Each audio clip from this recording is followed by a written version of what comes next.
And I know my colleagues know this, and I've had 7 of my former Republican colleagues in the Senate come to me and say they agreed with us. But I promised I'd never say the names, and I never will tell anybody.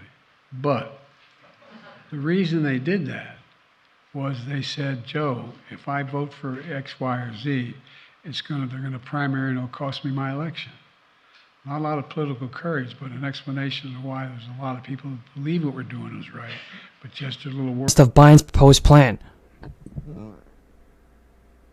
Assuming the per borrower cost of cancellation remains unchanged, the groups estimate that the adjustment program could cost $175 billion in foregone payments and interest. We have some major news. There are upcoming changes to Social Security, and it may take effect sooner than we expected. As Social Security is adjusted on an annual basis, lawmakers are working together to improve the program. On one hand, bigger monthly payouts may arrive for many beneficiaries, but a certain group of people could see their tax liability increase. For over 49 million retired workers who depend on Social Security benefits, the program is a vital financial lifeline that helps cover their monthly expenses. This retirement program has a significant impact, lifting more than 20 million people out of poverty. It includes 15 million individuals aged 65 and above. But Social Security is not a static system. It continuously adapts to changes in the U.S. inflation rate, life expectancy, and other relevant factors. Although specific changes won't be announced by the SSA until October, there are several changes that will take effect in 2024. The most anticipated change is the cost of living adjustment, which is an annual increase intended to keep the pace with the rising cost of living. Due to high inflation, though, people are having questions about it. In 2023, beneficiaries reached the highest COLA in 41 years, but the COLA for 2024 is expected to be more modest. The nonpartisan senior advocacy group, the Senior Citizens League, estimated that the COLA for 2024 will be 3%. For the average retired worker, though, receiving $1,900 would mean an additional $55 per month next year. Unfortunately, though, the purchasing power of Social Security benefits have been declining regularly since the start of the century, and any increase actually won't even adequately address the estimated loss in purchasing power that is experienced by seniors since 2000. Another change for the upcoming year involves high-earning workers who will see an increase in payroll taxes due to a rise in the maximum taxable earnings cap. The payroll tax contributes about 90% of the program's revenue, and only about 6% of workers reach the maximum taxable earnings cap a year.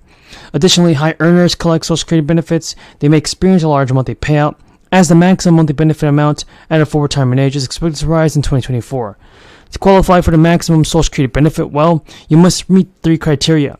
You must be the retirement age of full, work at least 35 years, and reach or surpass the maximum taxable earnings cap at all 35 years used in calculation.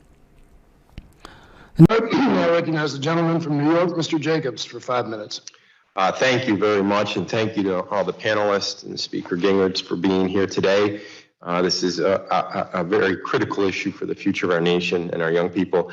I served for over 7 years on the Buffalo School Board, so kind of a lot of my tone here will be with that experience, but certainly it highlighted for me the significance of what you're talking about today. I can't recall the exact statistics, but I do remember our kindergartners and our pre-K kids coming in with a significant number of them already needing remedial help because of the fact that they had oral language deficiencies and the other basic building blocks that are required for them to be able to learn to read. And so this is a very important issue.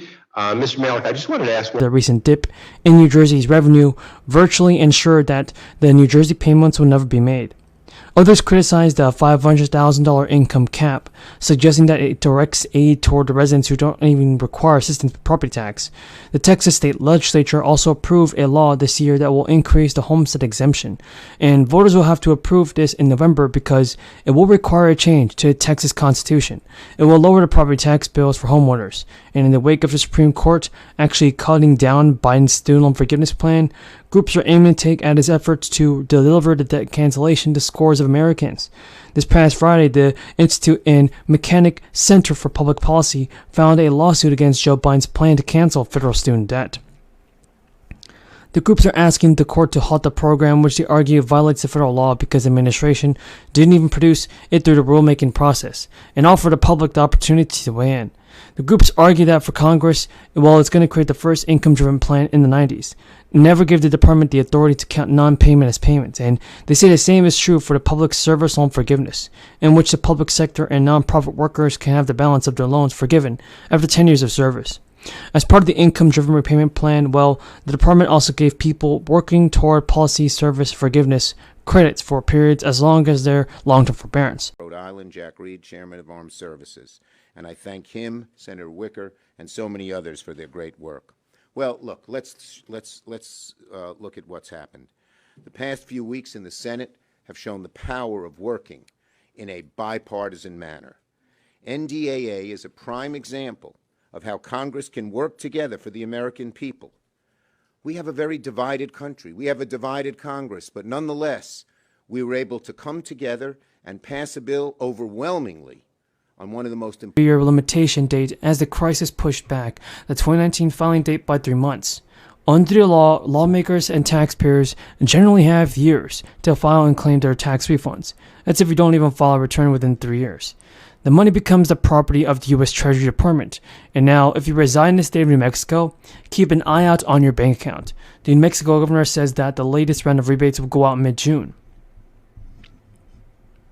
Thanks to a bill passed by lawmakers during the legislative session, New Mexico people have previously filed taxes and will get another round of rebates. Single tax filers will get $500. Married couples will get more.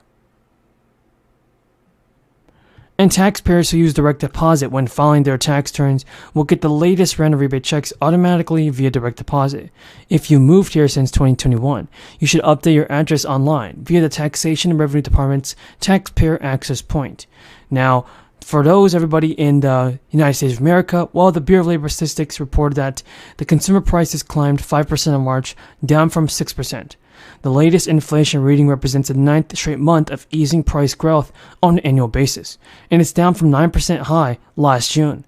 But it's still well above the Federal Reserve's 2% target, among the key categories still seeing outsized paced growth, and now it's climbing 8.5% from March 2022 to March 2023, which hit 8.3% growth. As a result, cooling inflation won't really have proved much about solace to consumers in its demand that the Fed is aiming to address by the raising interest rates. Food and rent are among the categories that continue to have the largest price increase. Food prices already climbed 10%.